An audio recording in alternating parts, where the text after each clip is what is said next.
പിറവന്തൂർ ഗ്രാമപഞ്ചായത്തിന്റെ വിവിധ പ്രദേശങ്ങളിൽ തെരുവുനായ ശല്യം രൂക്ഷം. കുരിയോട്ടുമലയിൽ തെരുവുനായ്ക്കളെ പാർപ്പിക്കുന്നതിനായി ഷെൽട്ടർ ഹൌസ് നിർമ്മിക്കുമെന്ന അധികൃതരുടെ വാഗ്ദാനം ഇനിയും പാലിക്കപ്പെട്ടിട്ടില്ല. വിഷയത്തിൽ അടിയന്തര നടപടി സ്വീകരിച്ചില്ലെങ്കിൽ ശക്തമായ ജനകീയ പ്രക്ഷോഭത്തിനൊരുങ്ങുകയാണ് നാട്ടുകാർ.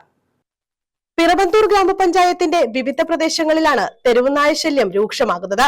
പ്രധാന റോഡുകൾ, കവലകൾ, സ്കൂൾ പരിസരങ്ങൾ എന്നിവിടങ്ങളിലെല്ലാം നായ്ക്കൾ കൂട്ടത്തോടെ തമ്പടിക്കുന്നത് ജനങ്ങളെ ഭീതിയിലാഴ്ത്തുകയാണ്. പകലെന്നോ രാത്രിയെന്നോ ഇല്ലാതെ റോഡിലിറങ്ങാൻ കഴിയാത്ത സാഹചര്യമാണെന്ന് നാട്ടുകാർ പറയുന്നു. കഴിഞ്ഞ കുറച്ചു ദിവസങ്ങളായി പഞ്ചായത്തിന്റെ വിവിധ വാർഡുകളിൽ വളർത്തുമൃഗങ്ങളെയും കാൽനടയാത്രക്കാരെയും നായ്ക്കൾ ആക്രമിക്കുന്ന സംഭവങ്ങൾ നിരവധിയാണ്. സ്കൂളിലേക്കും അംഗനവാടികളിലേക്കും പോകുന്ന വിദ്യാർത്ഥികളാണ് നായ്ക്കളുടെ പ്രധാന ഇരകൾ. സൈക്കിൾ യാത്രികരുടെയും ഇരുചക്ര വാഹന യാത്രക്കാരുടെയും പിന്നാലെ നായ്ക്കൾ കൂട്ടത്തോടെ ഓടുന്നത് അപകടങ്ങൾക്കും പതിവായിരിക്കുകയാണ്.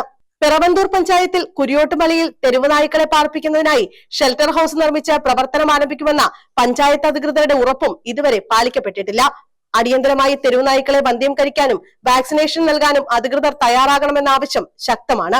ജനങ്ങളുടെ ജീവന ഭീഷണിയായ ഈ വിഷയത്തിൽ പഞ്ചായത്ത് ഭരണസമിതി അടിയന്തരമായി ഇടപെട്ടില്ലെങ്കിൽ ശക്തമായ ജനകീയ പ്രക്ഷോഭങ്ങൾക്ക് നേതൃത്വം നൽകുമെന്ന് പിറവന്തൂർ ഗ്രാമപഞ്ചായത്ത് സമിതി കൺവീനർ ചേകം രഞ്ജിത്ത് പറഞ്ഞു. പ്രദേശത്തെ അശാസ്ത്രീയമായ മാലിന്യ നിക്ഷേപമാണ് നായ്ക്കൾ തമ്പടിക്കാൻ പ്രധാന കാരണമെന്നും ആക്ഷേപമുണ്ട്.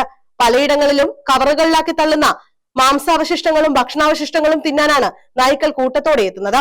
രാത്രികാലങ്ങളിൽ കാൽനടയായി പോകുന്നവർക്ക് നേരെ നായ്ക്കൾ അക്രമകാരികളായി തിരിയുകയാണ്.